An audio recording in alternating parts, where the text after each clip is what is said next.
There are those who crave assaulting kids. They feel prudence is what strength forbids. They say, it's discipline. That's how they're saved from sin, because they're unwanted invalids.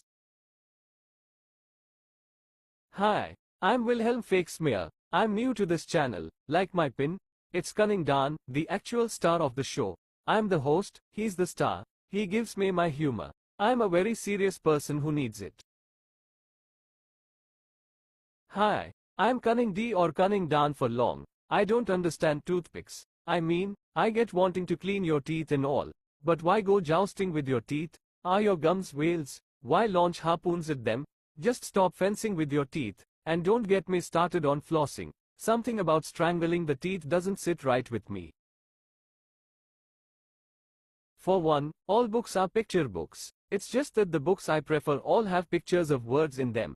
The only reason anyone more developed than an embryo would prefer so-called picture books is because they can't handle the complexities of coloring books. The work was already done for them.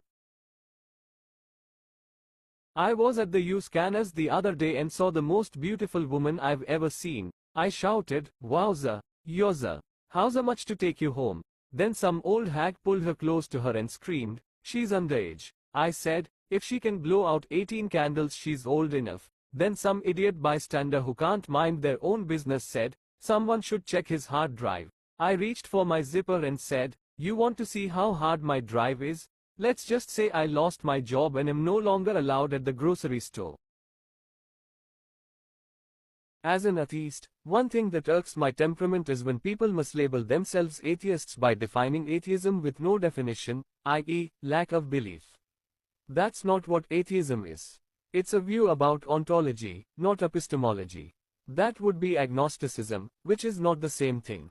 The confusion adds insult to injury when agnostics reinterpret the etymology. They'll say a means no, theos means God, ism means belief, therefore, atheism means no God belief.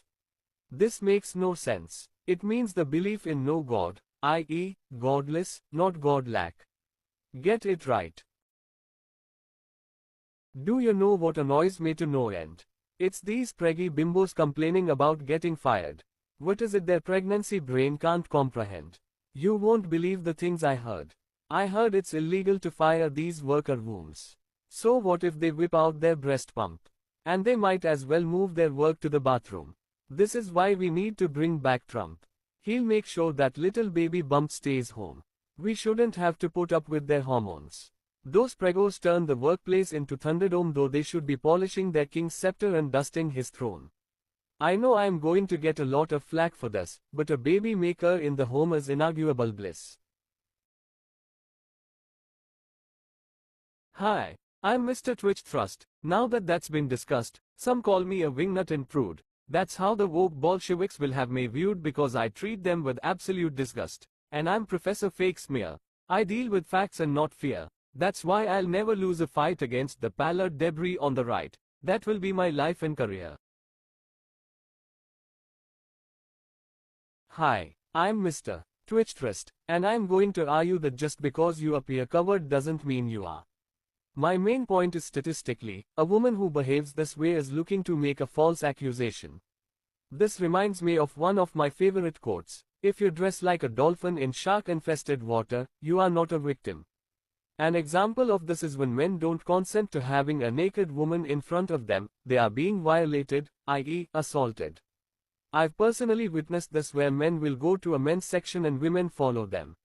So in conclusion, if women are going to be predators, they need to be named and shamed as such. Hi, I'm Professor Fakesmear, and I am going to argue that square dancing imposes heteronormativity.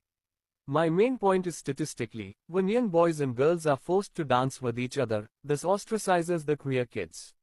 This reminds me of one of my favorite quotes: "Even straight kids consider their counterparts icky, so imposing them on each other is grossly fetishizing."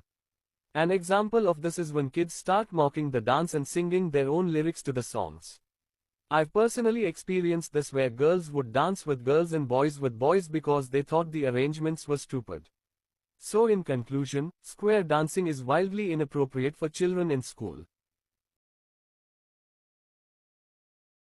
Hi, I'm Mr. Twitch Thrust, and I'm going to argue that P3DO is the new woke alternative to the transphobic GROOMER. My main point is statistically, a 6-year age gap between adolescents does not constitute a diagnosis like pedophile. This reminds me of one of my favorite quotes: if teaching children that alternatives to mommy and daddy isn't grooming, then age gap courtship is not either.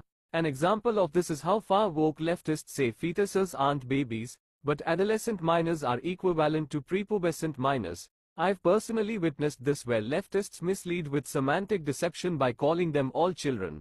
So in conclusion, the horseshoe theory is real since the farther they go, the more identical the left and right become. Hi, I'm Professor Fake Smear, and I'm going to argue that fame and popularity are not the same. My main point is statistically, if you're famous online, nobody knows who you are offline. This reminds me of one of my favorite quotes: you might be the tallest dwarf, but you're still below average. An example of this is when you are well known and liked in school, but after that, nobody cares. I've personally witnessed this where people have millions of subscribers or followers online, but nobody I know knows who they are till I bring them up. So in conclusion, online fame is just popularity. It's not real fame. Fame is more widespread.